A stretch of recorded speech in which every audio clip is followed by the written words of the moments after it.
Hello, I'm Rick Dillinger, and I am the Invoice Manager of the Vendor Relations Group at Ferrandino & Son.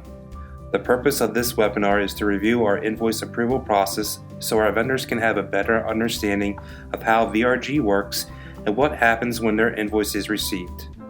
Our goal is to inform you of the steps involved and the options available to you in order to help reduce invoice rejections and to expedite payment. The Vendor Relations Group is responsible for all aspects of vendor invoicing. Our team consists of specialists who organize and distribute incoming invoices, validate invoices, and process invoices for payment. By reorganizing this function and training specialists, we had made it much more efficient and we process invoices much faster. This slide introduces you to the leadership team on VRG. Kevin Lemaster, Vice President of Business Process Improvement. Stephanie Driscoll, Director of Vendor Relations. Georgia Hansen, Validation Manager. And myself, Rick Dillinger, Invoice Manager. Now let's move on to the invoicing process. Vendors submit invoices for completed services to Vendor Relations either by email, fax, or by mail. Preference is email. VRG reviews your invoice and supporting documents to determine if it meets our requirements. If our requirements are met, your invoice is classified and sorted based on the account. If all requirements are not met, the invoice is rejected. If the account requires validation, it will go to our validation specialist to be reviewed. Our validation specialists review all photos, sign-offs, service logs, etc. to make sure all documents are valid. Once account and customer validation requirements are met, the invoice will be confirmed and it will move to the approval stage. If the account does not require validation, the invoice goes directly to our approval stage. Once at the approval stage, our department assigns it to the matching code in our system. The invoice is now approved for payment. At this point, the invoice is either approved or rejected. Once approved, our vendors receive an email from invoice approvals at ferrandinoandson.com verifying that it has been approved for payment. If at any time during our process your invoice does not meet our requirements or our clients, then unfortunately your invoice will be rejected and a rejection notice will be sent via email. The email will state why it was rejected so you can correct it. This can include but not be limited to missing information, incorrect rates, or missing validation documents. Simply make the necessary changes and resubmit your invoice for processing. If you feel your invoice was rejected in error, do not respond to the rejection email as this email box is not monitored. Instead, please send an email to vrgsupport@ferrandinoandson.com with an explanation as to why you feel it was rejected in error. Please make sure to reference the invoice number and we will review and respond.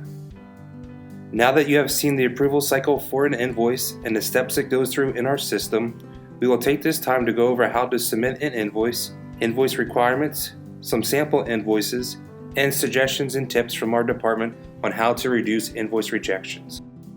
Today, you may submit your invoices via email, fax, or by standard mail. However, we will be moving towards an electronic submission process to improve expediting and processing of your invoices. We strongly encourage everyone to prepare for that by moving towards electronic submissions via email to prepare for this change. All snow, landscaping, and lot sweeping invoices should be sent to invoicingext@ferrandinoandson.com. All interior services such as plumbing, electrical, HVAC, and handyman should be sent to invoicing@ferrandinoandson.com. Until we completely move to electronic invoicing, invoices and support documents may still be faxed to 631-465-4843. No cover sheet is needed. Your third option, which will be going away due to its inefficiency, is to send by mail. Our address is 901 Jefferson Avenue, Audubon, PA 19403.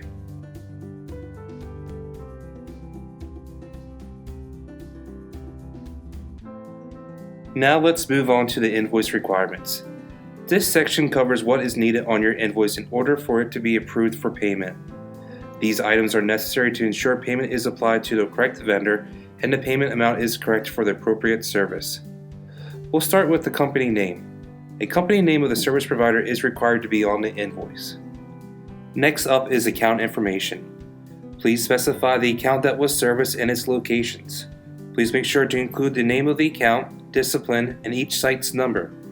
The location information can be found on your pricing schedule, which was sent by our procurement department at contract award. You will also need an invoice number. A unique invoice number must be included on your bill. Please ensure that an invoice number is new and has never been used before. Our system will reject duplicate invoice numbers. Don't forget to include the service you are billing. A brief description of the service performed is required, as well as the month the service was performed. Examples would be July landscaping, November lot sweeping, plumbing, or tree trimming. Out-of-scope services for exterior accounts. All out-of-scope service invoices must include the service request number, also referred to as work order number or purchase order number, on the invoice. These numbers can be found on the paperwork sent from your market coordinator. If you are not sure, please reach out to your market coordinator for this information. On-demand or interior work orders. These must also have the applicable service request numbers on the invoice. Again, this can be referred to as the work order number or purchase order number.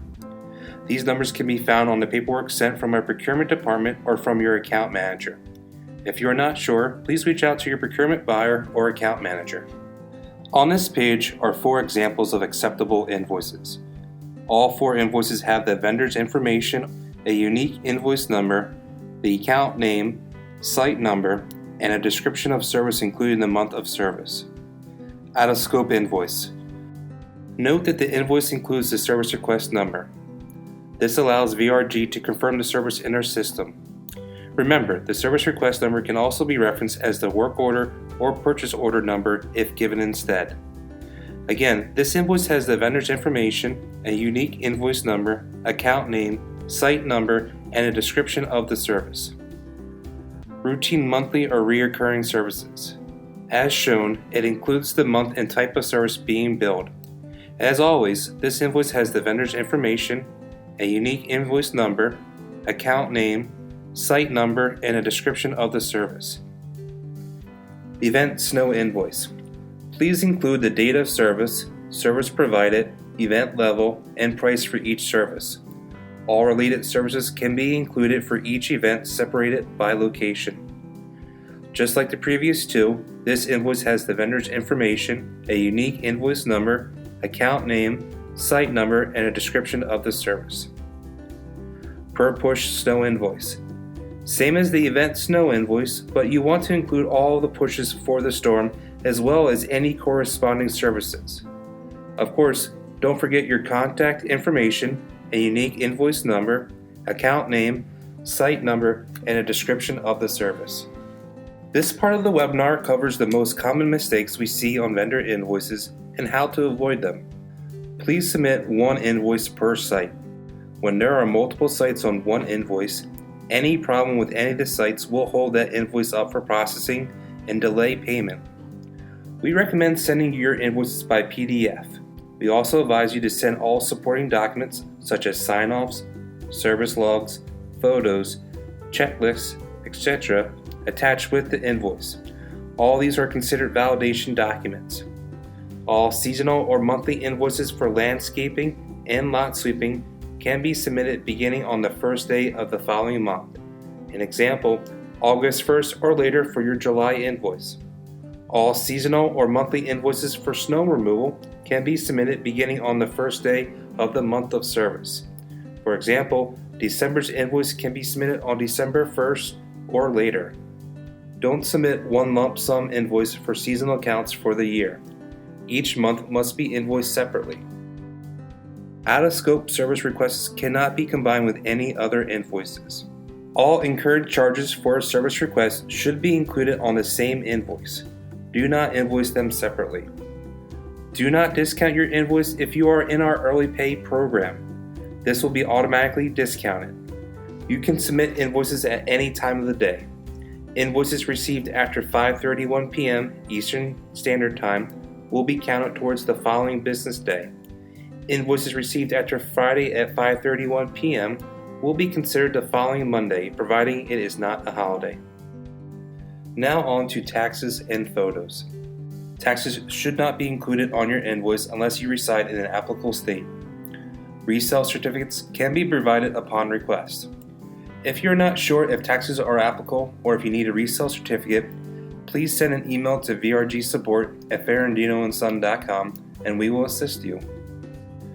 For photos, please include site numbers, before and after clarification, and services performed, such as tree trimming or mulching. Please make sure each one is labeled accordingly if you're sending a batch of photos. These photos are required for validation, and by not including them with your invoice, you are running the risk of it being rejected. You may also submit your photos via our mobile app. On this page, we'll review the most common causes of invoice rejections. Remember, if you receive a rejection email from us, invoicingext@ferrandinoandson.com, the rejection reason and additional notes will be included within the email to help you make the necessary corrections. Once corrected, please resubmit your invoice and any required documents so we may process your invoice. If you get a rejection and you feel it is in error, do not reply to this email. Instead, send an email to vrgsupport@ferrandinoandson.com along with the reason why you feel it was rejected in error so we can review it. Now, let's take a look at the 4 most common reasons for rejections.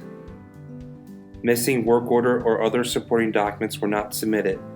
Sign-offs, photos, service logs, and checklists are required documents for Ferrandino & Son to validate your services. They must be sent with your invoice. Billed amount doesn't match agreed amount. Please ensure the billing amount on your invoice does not exceed the agreed amount on the corresponding pricing schedule. Please make sure tax is not included unless you live in a taxable state. No invoice number. Every invoice must have a unique invoice number on the invoice. You cannot use prior submitted numbers. If your software or paperwork does not include one, please print one on the invoice prior to submission. Purchase order is missing, incorrect, or canceled. The service request number or work order number or purchase order number is the number we assign to the service that you are contracted to provide. We cannot process an invoice without this number. It may be found in the work order paperwork we send to you for the service. Ferrandino & Son offers 2 convenient payment options. We offer an early pay option in which payment will be released 9 days after the invoice approval date at a 3% discount. Currently, just over 80% of our existing suppliers utilize this option. Our second option offers 45-day payment terms at no discount. No longer are either payment terms based on when we receive payment from our client, but rather once the vendor invoice is approved. You can submit invoices at any time of the day. Any invoice received after 5:31 p.m. Eastern Standard Time will be counted towards the following business day. Invoices received after Friday at 5:31 p.m. will be considered the following Monday, providing it is not a holiday. If you should wish to change payment terms, you may do so at any time by sending an email to payments@ferrandinoandson.com. You will need to let us know what option you wish to change to along with your company information. Please note, any change in payment terms will be applied to any future invoices and does not cover any invoices already approved and not paid, or invoices that are currently pending. Now, let's talk about VRG support.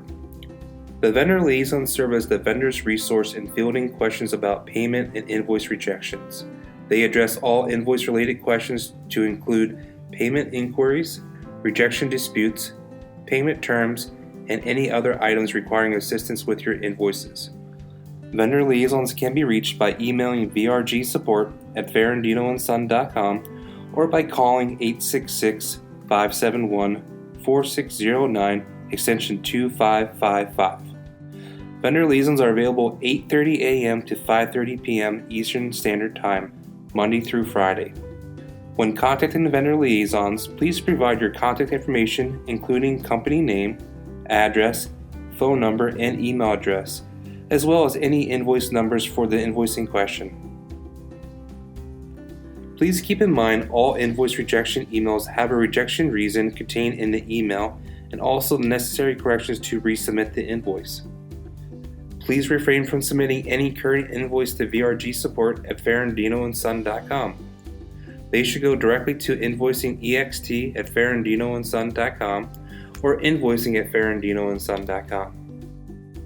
This concludes our vendor invoice webinar at Ferrandino & Son. We hope this information helps you with your invoice process. Remember, our vendor relations group is here to help you receive your payment as fast as possible.